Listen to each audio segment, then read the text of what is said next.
Well, Neil, 1-1 draw at home against Ebbsfleet. Thoughts on the game? I thought both defences probably won their battles in the end. It was always going to be tough. I know people look at where they are and think, oh, it's one we can win. And of course, we wanted to, and we tried to. We played two centre forwards. We tried to put goals in the team and take the game to them. But they were never going to lay down. They'd just gone for the first time and gone two unbeaten, albeit two draws. And they came out, and I thought they battled and fought and pressed and got in our faces, and they were really well drilled. And we had to break them down. And obviously, you have your moments in his sort of after 10 minutes. He has a great 1v1. I think they then have a 1v1 they should score from as well. And other than that, the defences were kind of on top. No one really created anything clear cut, and obviously until we get the penalty. And then when you're 1-0 up, I was messaging, trying to get onto the lads, just keep going for the second. I don't want us to sit back. Let's just. And I thought we got a few things wrong. They came out after the goal, and we got on the back foot a little bit. And then, like all game, we probably just got things wrong from throw-ins. There was a lot of little details that fans might not notice that we weren't very good at today that caused our own problems. And obviously the goals, the long range shot deflected. It happens. All in all, did we deserve to win? Probably not. Probably a draw was around a fair result. Obviously, Innie has a great chance from 3 yards out that he heads over, but that's football. And were there any thoughts or changes or tweaks at half time, or No, we from just what you wanted saw in them the to. first Yeah, half? no, we just said play with more intensity. Like it's too slow. The game's too slow. We're not stretching the game enough. We're not running behind enough. Run out your shape. Don't be all pigeonholed in your shape. To break this down, you've got to get out. You've got to switch the ball. You've got to run hard.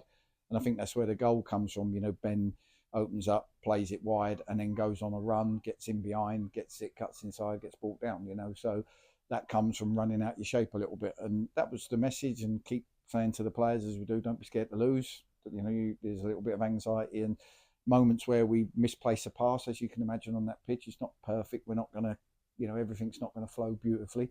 But then it's them moments when one or two players misplace a pass that we don't want to go into our shells, and we've got to keep trying to do it.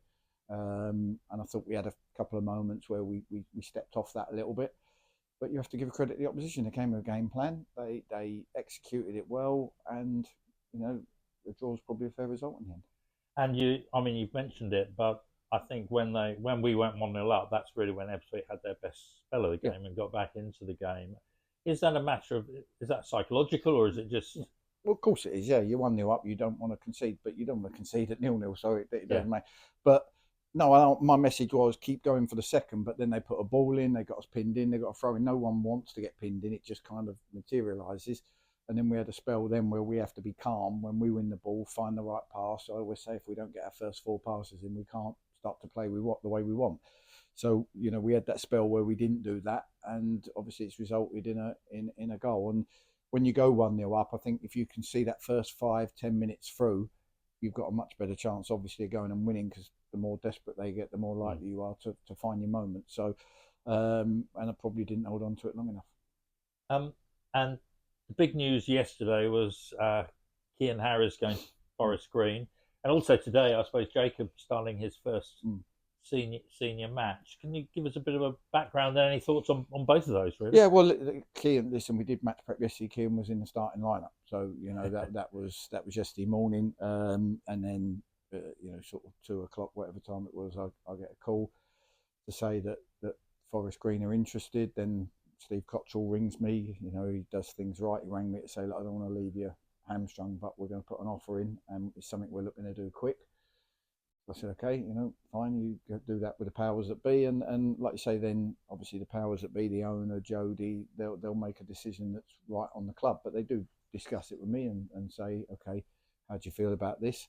But knowing that Cian's location-wise, it would suit him, financially, it will suit him, and going for promotion, it will suit him. It's very, very hard to sort of turn, if it's right for the club, turn it down and then have a very unhappy player Hmm. who sort of feels like he's lost an opportunity that's come his way. So you have to take all of them things in. I think I hope Todd and Jody and that feel like the club got the right amount that they wanted to help, and then you have to do what's right by the player at that point. And I think we've done that, and we'll get looking. We'll look to bring in. We're actively looking, and the thing is, we're trying to bring in experience or quality early on in the window. It's not a great opportunity always to do that. Right. As the window gets towards the end and players realise that their clubs have signed one or two and they might not be in the plans, it's when you might pick up a gem. And Jacob just on his senior debut. Yeah, excellent. He's a calm lad. You've got to remember, and I've got to remember, when you look at him, he's 6'7", and you forget he's 18. And 18, he's come in National League level 18. I thought he was aggressive, calm in the right moments, like everybody out there. The odd misplaced pass, but that's everyone on the pitch. And he's a great kid. So we'll try and develop him, nurture him, work on his game. And if he carries on playing and defended like that, then we're not going to have a problem with conceding too many goals. Finally, you've talked on a few occasions about building the links with the fans and so on. It was announced that the players are going to be going into the main bar now after games. Thoughts on that? Just a positive link? Of course it is. There's loads. I think this club, it's been through a sort of tough time over the last year or so, and this new owner's come in. Obviously, he's from afar. He lives in America, and he really wants to build something special, like a really good community club, where we build it from the bottom up and we do things right. And I'm way on board with that.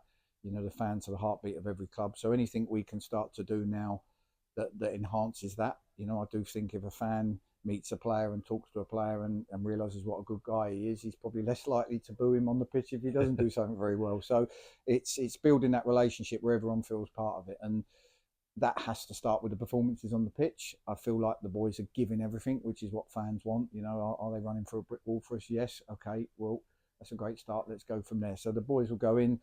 We put it where different players go in every time, so they get to talk to different people across the season. But hopefully it brings a little bit of a connect with us all, and we can all be successful together. Brilliant. Well, thank you for your time.